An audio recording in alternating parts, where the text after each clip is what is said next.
GI Combat number 4, written by J.T. Kroll, art by Ariel Olivetti, aka The War That Time Forgot. Last issue we left off with Stevens seemingly falling to his death while fighting a dinosaur at the edge of a cliff. And yeah, this issue picks up with another flashback of Elliot and Stevens apparently just finishing up a bar fight where they came out the victors. And they're just talking to each other, just being like, man, it's just so crazy, so sorry that. And hey, Elliot, you know I always got your back. And then Stevens is like, ditto. Or sorry, Elliot's like, ditto. So they drink to that. And then we see Elliot upset that he let Stevens fall off a cliff.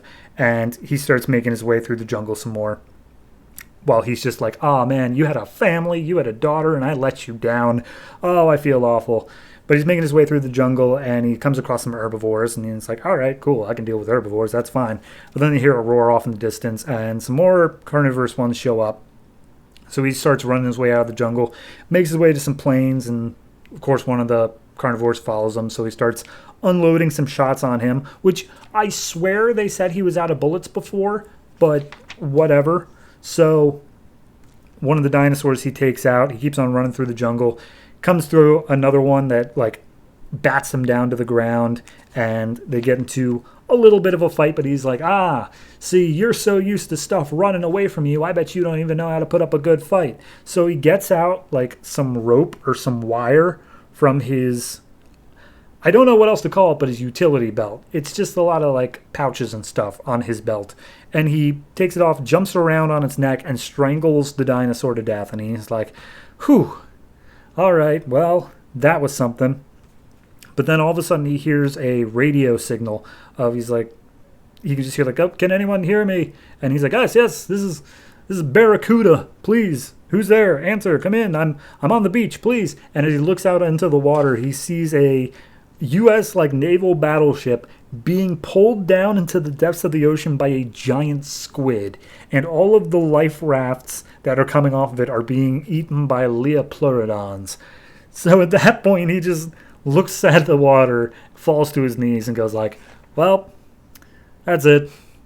I'm never going to go home. And he pictures his family hanging out with Steven's family and them sharing beers at the barbecue, and he's like, everything we're fighting for, this is just gone. We're never going to have any of it. And one of the life raft finally does make its way up to the island. And they're like, did you see that? There's Leopleurodons out in the water. And he's like, yeah, it's far worse on land, so we're going to have to get as far away from here as you know. So Elliot hops into the life raft, and they just drive back. They just immediately head out as far as they can from where they're at.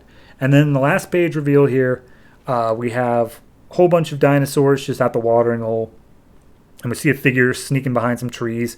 And out it jumps to attack one of them, stabs it through the neck with a spear. And it's Stevens. He survived. And he's like, oh, in order to survive here, you must adapt, improvise, overcome. So he's Bear Grylls now. Yeah, I mean, based off the fact that I always felt like Stevens was the main character of the book, especially by the fact that they only say his name twice over the course of all 4 issues, I never really felt like he was dead. That being said, I did peek ahead a little bit, got to issue 5 on this book, and they are still using Stevens. Like, that's not the end of the arc. We do still have more of War the Time Forgot.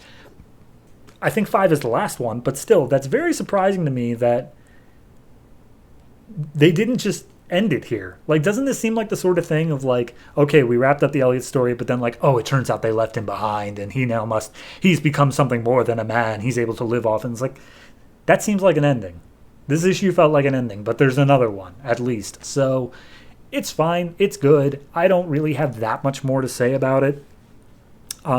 It's just too short to really form a strong opinion on. Like, I don't feel like much of anything really happened here. He felt sad about his friend, he fought a dinosaur, and then he left the island. That is literally all that happened.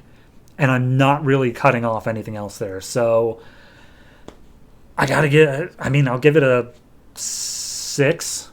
That's the most I can really say about it. Maybe next issue could be interesting now that we're getting into a whole like tribal survival thing, but Yeah, no, just in terms of following Elliot, who honestly, he didn't really compel me that much as a character throughout. So now we're getting more into Stevens, who, again, as a character, didn't really compel me, but at least they're doing something with him. So we'll see what happens next issue.